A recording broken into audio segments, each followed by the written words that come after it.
You have seen very choppy moves coming in, very range bound as well. Take a look at the gold and silver prices where you've seen a bit of a decline coming in on your screen. So it really has been $2 plus and minus kind of a trade that you have seen since the Asian markets have opened today.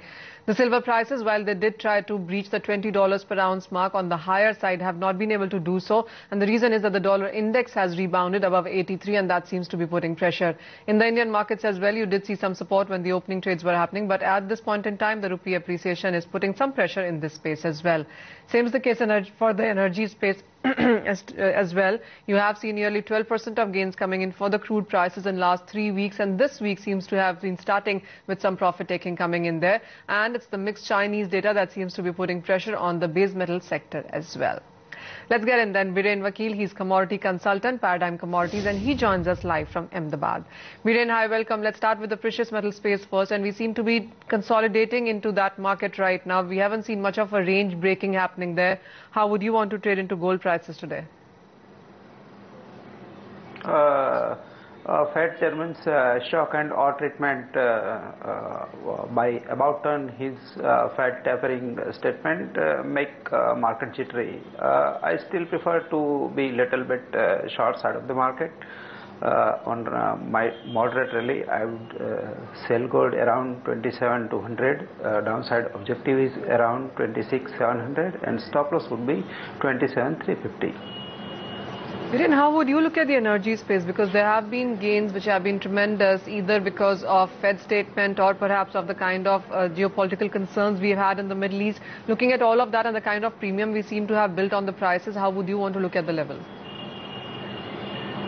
I'm pretty confused in crude oil market. I think on real barrel, market is in supply glut, but I think macro money might be hedging broad macro currency risk of dollar with crude oil, which is black dollar or black gold. So I think this kind of a mismatch between paper barrel and real oil barrel seems. I have drawn a conclusion. I won't be short on crude side. Biren, then what kind of levels would you be watching out for in energy? Market seems to be in a rebalancing mode. Little bit backwardation is seen in front month. Cushing inventory is down. So I think I would little bit scary to be short. But if I get sharp dips towards say below 6,000, then I would be buyer with a light stop loss of 100 at 150 with upside objective 6.2 maybe 6.3. All right. What's your sense also coming in for the base metal space? Because it's the Chinese numbers which have been on the mixed side, which seem to be really pulling the fundamentals from both sides here. But reading into what's happening in US, European Union as well, the kind of global inventories we have, how would you want to play this sector? Data slew up data from China really is confusing. Retail sales and auto sales seems very strong. Industrial production seems okay. GDP is in line with analyst view, but I think I'm not as gloomy about China, and growth may rebound in fourth quarter. So little bit metals may stabilize, but still I would prefer to go short on copper, especially around 422, downside obviously 415, and stop loss would be 426. Basically this is purely a rupee play, because I'm expecting rupee counterintuitive relief rally.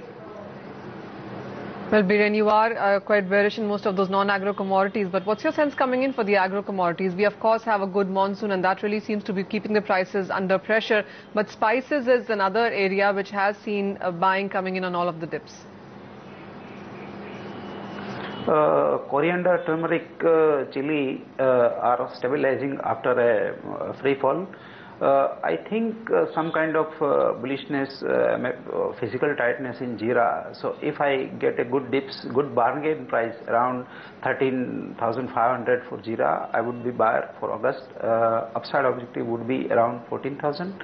Stop loss would be 13,300.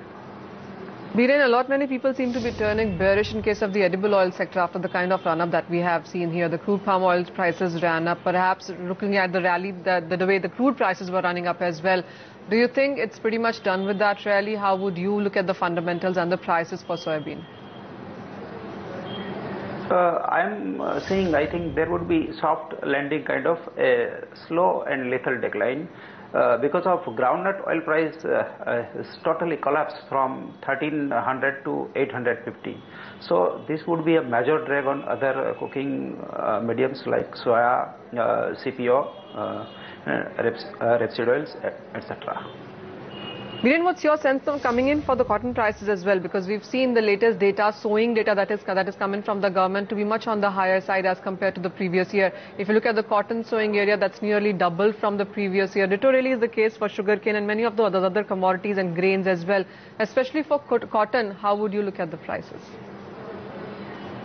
Cotton, there are a couple of calendar spread kind of opportunity, but I would prefer to short raw cotton around 125, stop loss 135, downside of which give 1000 rupees.